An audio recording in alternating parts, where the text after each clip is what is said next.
भाई जरा सोच, सुबह का टाइम है, मैदान में सैकड़ों लड़के खड़े हैं। सबकी आंखों में एक ही सपना है, सीआरपीएफ की वर्दी पहनना।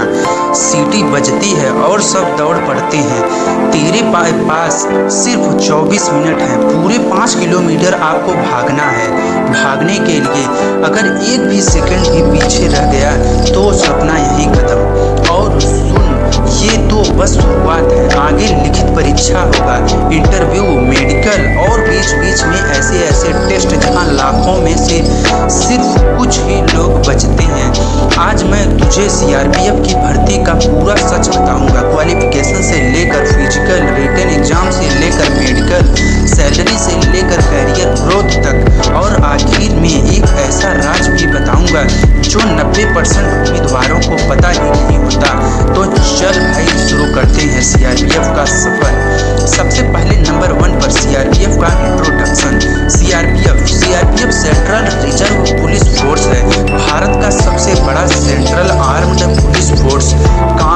इसके काम क्या क्या है? दंगे रोकना, चुनाव सुरक्षित कराना, नक्सल ऑपरेशन, बॉर्डर पर सुरक्षा। सीआरपीएफ जवान देश की रीढ़ है, देश की ढाल है। अब जान लेती हैं दूसरे नंबर पर क्वालिफिकेशन और एलिजिबिलिटी के बारे में। कांस्टेबल की बात करें तो 10वीं पास इसमें मांगा जाता है, और हेड कांस्टेबल की बात करें तो 12वीं पास इसमें मांगा जाता है। एसआई ऑफिसर की बात करें तो ग्रेजुएट इसमें आपसे मांगा जा रहा है। अब जान लेते हैं इसमें एज लिमिट की बात करें तो एज लिमिट आयु सीमा कांस्टेबल के लिए 18 से 23 साल, एसआई ऑफिसर के लिए 20 से 25 साल। केवल भारतीय नागरिक ही इस फॉर्म को अप्लाई कर सकते हैं। जी हाँ दोस्तों, अब जान लेते हैं इसके तीसरे पॉइंट फिजिकल टेस्ट के बारे में। यहाँ पर हाइट की बात करें तो मेल कैंडिडेट के लिए यहाँ पर 170 सेंटीमीटर, फीमेल कैंडिडेट के लिए 157 सेंटीमीटर की हाइट होनी चाहिए। अब जान लेती हैं चेस्ट के बारे में। चेस्ट यहाँ पर 80 सेंटीमीटर न्यूनतम होनी चाहिए और 5 सेंटीमीटर का एक्सपेंशन जरूरी है। जी हाँ दोस्तों, अब यहाँ पर रनिंग क्या है? रनिंग मेल कैंडिडेट के लिए 5 किलोमीटर इन 24 मिनट और फीमेल कैंडिडेट के लिए 1.6 किलोमीटर विद इन 8.5 मिनट में आपको रनिंग दौड़नी है फीमेल कैंडिडेट को। अब यहाँ पर लॉन्ग जंप की बात करें तो मेल कैंडिडेट के लिए 11 फीट आपको 3 मौके दिए जाएंगे, और फीमेल कैंडिडेट को 9 फीट, इनको भी 3 मौके दिए जाएंगे। अब जान लेती हैं हाई जंप की। हाई जंप मेल कैंडिडेट के लिए 3.5 फीट 3 मौके दिए जाएंगे, और फीमेल कैंडिडेट को 3 फीट, उनको भी 3 मौके दिए जाएंगे। अब शॉट पुट, गोला फेंक सिर्फ मेल के लिए। यहाँ पर 16 एलबीएस का गोला आपको 14.5 फीट फेंकना है। यहीं पर आधे लोग बाहर हो जाते हैं। तो अब आगे जानते हैं चौथे पॉइंट, अटेम्प्ट लिमिट आपकी क्या है? कितनी बार आप इसे अटेम्प्ट दे सकते हैं? ये तो कोई फिक्स अटेम्प्ट लिमिट नहीं है, जब तक एज लिमिट में हो अप्लाई कर सकते हो। अब यहाँ पर जानते हैं पांचवा, सिलेबस और एग्जाम पैटर्न क्या है? सब्जेक्ट की बात करें तो यहाँ पर आपका रीजनिंग होगा, general knowledge plus current affair और एलिमेंट्री मैथ और इंग्लिश या फिर हिंदी आप अपने हिसाब से चूज कर सकते हैं। और पैटर्न की बात करें तो यहाँ पर 100 प्रश्न आते हैं, 100 अंक क्या होता है, और 2 घंटे का टाइम आपको दिया जाता है। कांस्टेबल बेसिक लेवल होता है, एसआई टफ लेवल होता है, बस यही फर्क होता है। अब यहाँ पर जान लेते हैं अपने 6वें पॉइंट पर सैलरी और फैसिलिटीज क्या है। कांस्टेबल की सैलरी की बात करें तो 21,700 रुपये से लेकर 69,100 रुपये तक की सैलरी रहती है, और एसआई सैलरी की बात करें तो यहाँ पर 35,400 से लेकर 1,12,400 रुपये तक होती है। फैसिलिटीज की बात करें तो फ्री मेडिकल, घर, राशन, इंश्योरेंस, पेंशन सब आपको दिया जाता है। यूनिफॉर्म प्लस रेस्पेक्ट, सबसे बड़ा इनाम आपका यही होता है। अब जान लेती है 7वें पॉइंट पर एग्जाम फॉर्म एंड प्रोसेस के बारे में। फॉर्म ऑफिशियल सीआरपीएफ या एसएससी साइट पर आता है, ऑनलाइन अप्लाई करना होता है।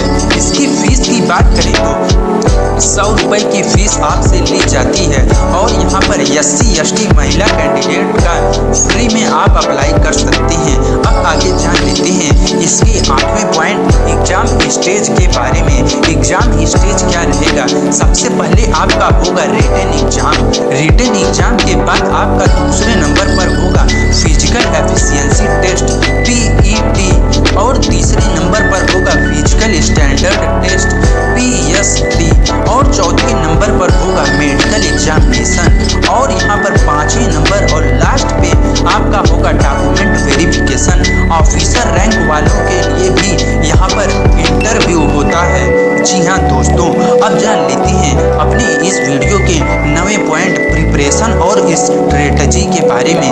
रिटन की बात करें तो GK, newspaper plus Lucent, reasoning मॉक्स, math NCERT plus practice, English Hindi के लिए ग्रामर प्लस कंप्रीहेंशन। यहाँ पर फिजिकल की बात करें तो daily running, pushups, balance diet, stamina build करना होता है। सबसे ज़रूरी बात जो है आपकी कंसिस्टेंसी और डिसिप्लिन आपके अंदर होना चाहिए। अब यहाँ पर जान लेते हैं 10वें पॉइंट के बारे में। CRPF में कैरियर ग्रोथ कैसे होती है। कांस्टेबल सबसे पहले अगर आप नियुक्त होते हैं तो उसके बाद आपका होगा हेड कांस्टेबल, हेड कांस्टेबल के बाद ASI के बाद आपका SI, फिर आपका इंस्पेक्टर, फिर आपका असिस्टेंट कमांडेंट, फिर आपका DIG, फिर आपका IG, ऐसे आपका होता रहता है। इसमें अब जान लेते हैं promotion equal to salary plus respect plus responsibility इतनी आपको दी जाती है। इसमें ऑफिसर कैडरे में जाने के पूरे मौके आपको यहाँ पर मिलते हैं। तो दोस्तों, CRPF सिर्फ नौकरी नहीं, ये एक ऐसा रास्ता है जिसमें खतरा भी है और गर्व भी है। हर दिन मुश्किल होगा लेकिन हर दिन तिरंगे का मान भी होगा और वो राज जो सबको नहीं पता। CRPF में अगर तुमने मेहनत जारी रखी तो कांस्टेबल से ऑफिसर तक का सफर तय कर सकते हो, वो भी कुछ ही टाइम में। अब सवाल ये है भाई, क्या तू तैयार है इस सफर के लिए? अगर हाँ तो कमेंट में लिखो CRPF मेरी मंजिल है। तो वीडियो पसंद आया हो तो लाइक ठोक देना, दोस्तों के साथ शेयर भी कर देना और हाँ, CRPF जैसी ही दमदार जानकारी के लिए चैनल को जरूर से सब्सक्राइब